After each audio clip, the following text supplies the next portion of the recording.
අද මම ඔයගොල්ලන්ට පෙන්වන්න හදන්නේ වෙනස්ම රසකට හොඳ රසවත් කඩල කරි එකක් හදාගන්න විදිහ. ඉතින් ඔයගොල්ලෝ මේ විදිහට හදලා බලන්න. මේක මේ වෙනද කන කඩල කරියකට වඩා ගොඩක් රසවත්. අපි මුලින්ම මේ භාජනයකට තෙල් ටිකක් දාගෙන තෙල් ටික හොඳට රත් කරගමු.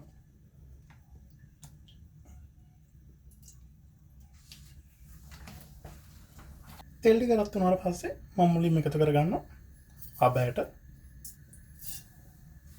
ඒත් එක්කම සූදුරු කුරුඳු පොතු එනස ඒකටම කරවින්ච ටිකක් දාගෙන මේක පොඩ්ඩක් ප්‍රාද කරගන්න.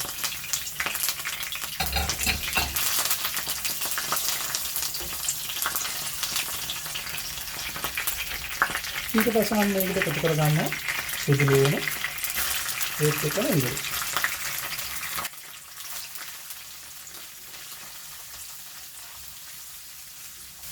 දැන් මම මේකට දාගන්නවා රට ලුණු ටික.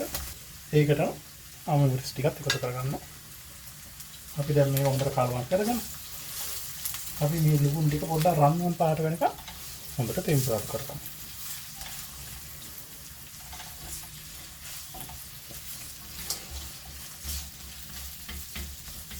ලුණු ටික මෙන්න මේ ගන්නට ටෙම්පරාදු වුණාට පස්සේ ඔයගොල්ලෝ දැන් පේනනේ කහ පාට දීගෙන ඉන්නේ.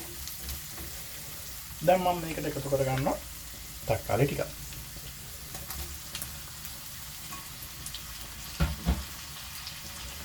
තක්කාලි ටික දාගෙන අපි දැන් මේ හොඳට කලවම් කරගෙන අපි තක්කාලි ටික පොඩි වෙලාවක් ටෙම්පරාදු කරගමු. ඔයගොල්ලෝ දැන් පේනනේ තක්කාලි ටිකක් දැන් හොඳට තේරිලා තියෙන්නේ. දැන් අපි මේකට එකතු කරගමු බැදපු 3-5 මිරිස් කුඩු ඒත් එක්කම කහ කුඩු අවශ්‍ය ප්‍රමාණයට ලුණු කුඩු මේ දෙක එකතු කරගෙන අපි මේ ටිකත් හොඳට කලවම් කරගෙන අපි තව ටික වෙලාවක් මේ මිරිස් කුඩු 3-5 ටික මේ තෙලින් පොඩ්ඩක් ටෙම්පරාදු කරගන්න. මෙහෙම අපි පොඩ්ඩක් ටෙම්පරාදු කරගත්ත පස්සේ කුණු වර ටික දැන් මේ ටික මම වෙනම භාජනයට අයින් කරගෙන මේක හොඳට මම ක්‍රීම් එකක් ගන්නට එනකම් හොඳට බ්ලෙන්ඩ් කරගන්නවා.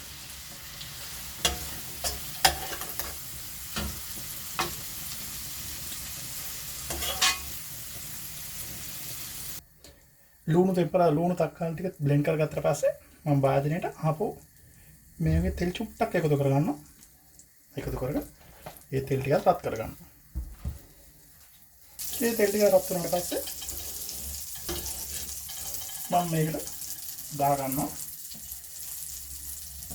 මුලින්ම කඩල ටික.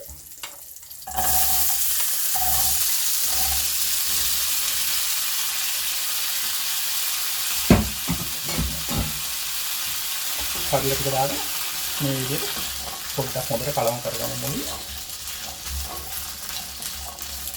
ඊට පස්සේ ඒකටම මම දාගන්නවා කෝඩිස්සෝ ග්‍රෑම් 50. කඩල මම අරන් තියෙන ග්‍රෑම් 400 තඹු කඩල. කෝඩිස්සෝ ග්‍රෑම් 50ක් මේ දාගෙන ඊට පස්සේ අර කඩලත් එක්ක හොඳට මෙහෙම කලවම් කරගෙන අපි පොඩි වෙලාවක් ටෙම්පරාදු කරගමු තෙලින්.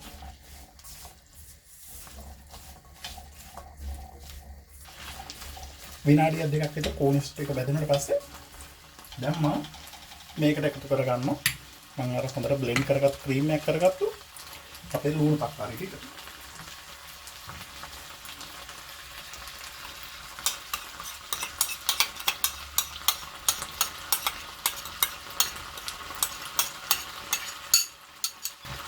ඊට පස්සේ මෙහෙම හොඳට අපි මේක හොඳට කලවම් කරගෙන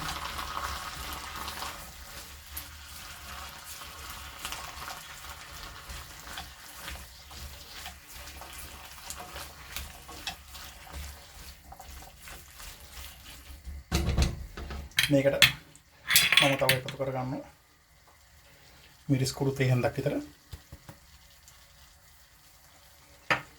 තව 3-5 තේන්දි භාගයක් විතර ඊට පස්සේ මම මේකට දාගන්න සියඹල ඉස්ම. සියඹල ඉස්ම රස අනුව දාගන්න.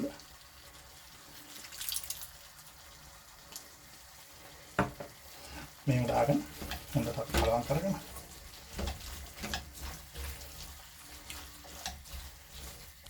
ඊට පස්සේ මම මේකට දාගන්න වතුර මේ කෝප්පයක් එකමාරක් විතර මෙහෙම කොටු කරගන්නවා. අපි දැන් මේක හොඳට උකු කරි එකක් ගන්නට යන හිඳ ගන්නවා. මම පොල් කිරි මුකුත් එකතු කරන්නේ. මේක මේ විදිහට හිඳ ගන්නවා. ඕගොල්ලෝ තව ටිකක් පාට ගන්න ඕන, සැරට ගන්න ඕන. මේ මිරිස් කුට් එකක් එකතු කරගන්න.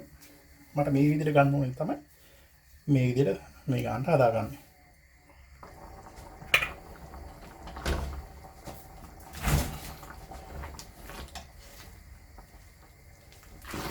ඕගොල්ලෝ දැන් පේනවා හොඳට හිඳලා තියෙන්නේ. මෙන්න මේ කාන්ට හිඳුනට පස්සේ අපේ කඩලා කරි ගලෑස්ති. ඉතින් මෙන්න මේ විදිහට රසවත් විදිහට කෝනිස්සොත් එක්ක හොඳ රසවත් කඩලා කරි එකක් හදාගන්න.